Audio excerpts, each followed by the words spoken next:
Okay, exercise 4I, we're doing surface area now. So last week you did a review. You did a review of perimeter. You did a review of Pythagoras' theorem.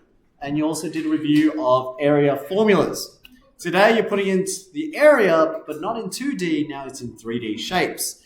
So you got cylinders and then you also have prisms. Now cylinder, as a net, I've given you the picture. That's a cylinder. We can see the top and bottom you have two circles. And then that curvy bit, the curved surface of a cylinder, 3D shape, if you extend it or if you cut that cylinder and you spread it out, it's actually just a rectangle. Which is why when we say, what is the surface area? You're finding the area of the top, the area of the bottom, which is why the formula is two circles. And remember, what's the area for a circle again? Pi r squared. So pi r squared is for one circle, but because you got two of them, we say 2 pi r squared. Plus, to get this rectangle, you see this length times width. Width is the height, and the length is actually just the circle, the circumference. If you spread it out, it's just the circumference of a circle. So hence, circumference is 2 pi r, so if you put it together, this is the formula that you would get for the surface area of a cylinder, which is two circles, top and bottom, plus the curved area of the cylinder. The reason why you need to know that is because some questions you don't have the circles, and then some questions you do have the circles. So don't blindly use the formula. Think about it when you're answering the questions. So here, this is the two circles, and this is the curved surface.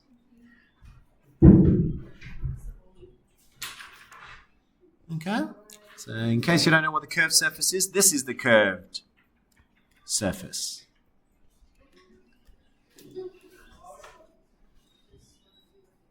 After you copy that down, we're going to do an example together.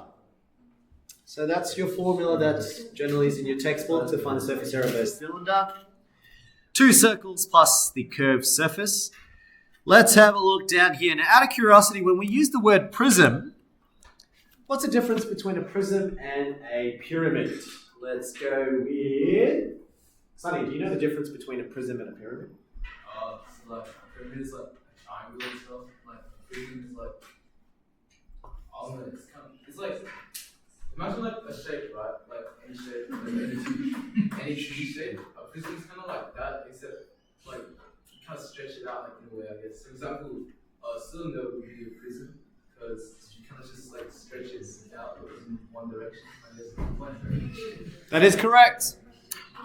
If it was a bit confusing, thank you for the clap, thank you. Pyramid has one point that it converges to. Prisms do not converge, they stretch like what Sunny is trying to say, they elongate. So, if you think about it, I can draw any shape. I can draw a pentagon. I can draw a pentagon that's in 2D. But if I elongate this shape, I will have a third dimension. Thanks, team. Please don't speak while I'm speaking. Thanks, team. If you elongate it out, you can see that you get a third dimension. This is a prism. This is why the formula for the volume, and then hence the surface area, would also be different as well. But the prism is about the elongation, whereas a pyramid, I could have had a pentagon base, but in a pyramid it means it all converges to one point. That's a pyramid. That's a prism. So one stretches out, one all converges to one point. Okay? Another way of thinking about it is if you slice, which they call it a cross section, if you cut the shape in half or in little pieces like a cheese, when you cut it, every piece should still maintain its shape.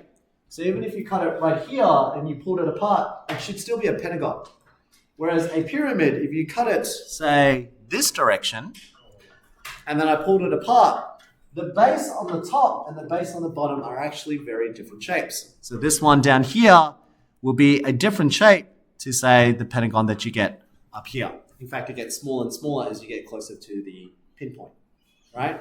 So that's why with cylinders like that is sort of elongated, no matter where you cut, it's always going to be the same circular shape. Whereas anything that converges to a point, the closer you get to the point, the smaller the dot is or the shape is. That's a pyramid versus a prism.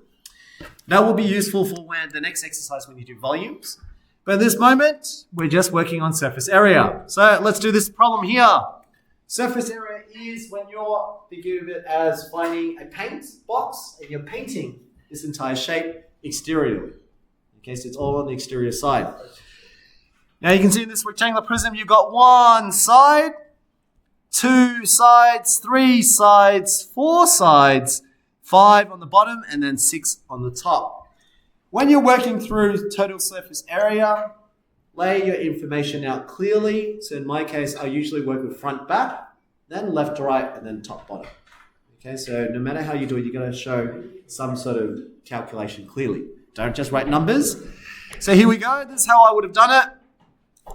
I would have said area of front. So I'd say area front is equal to length times width.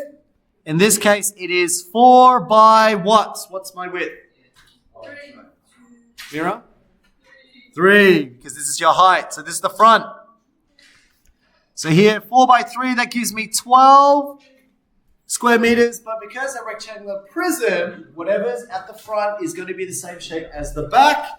So that means I've got double of that amount. So I can then say area of front plus back is equal to 12 times 2. And we know that the area of that is 24 squared meters. So that's just for the front and back. So I got front and back. Now we do, and I usually like to do left and right. So here we go. I'm going to do a different color. So here's my right side. Right side, area of right is equal to length times width again. In this case, it's 5 by 3. And 5 by 3 gives me 15 squared meters. Again, because it's a prism, the right side and the left side are the same. So hence, area of right plus area of left must equal to 15 times 2, 30 squared meters. Now that I've done left and right, what am I missing? What's left over? Top and bottom. So to do the top and bottom, we're going to highlight it here. We need the top, and we also need the bottom. So here we can then say area of top is equal to, in this case, 5 by 4, 20 squared meters. Area of top plus area of bottom must then equal to 20 times 2, 40 squared meters. You see how I'm running my sort of solution? So when you're getting up to year 12 and 11, it's not going to be numbers, there'll be letters. And it matters how you lay your information, what you're describing. So that when you find the total surface area, you can then say something like, therefore, total surface area must then equal to area of front plus area of back. Whoops. Area of back plus area of right plus area of left plus area of top plus area of bottom. I know it seems tedious, but each step that I do, I'm laying it out clearly so there's someone else who reads it, they know what I'm doing. So I've got an approach, then I've got a method, then I've got an answer. You make a mistake, you can always go back. Was it one of these that I made an error? Which area have I made a mistake on? And at year 12 level, when it's letters and all that, it does matter. At this point, it's pretty easy, so most of you will probably skip those steps there. But it's getting in that habit to prepare for senior level. Yeah?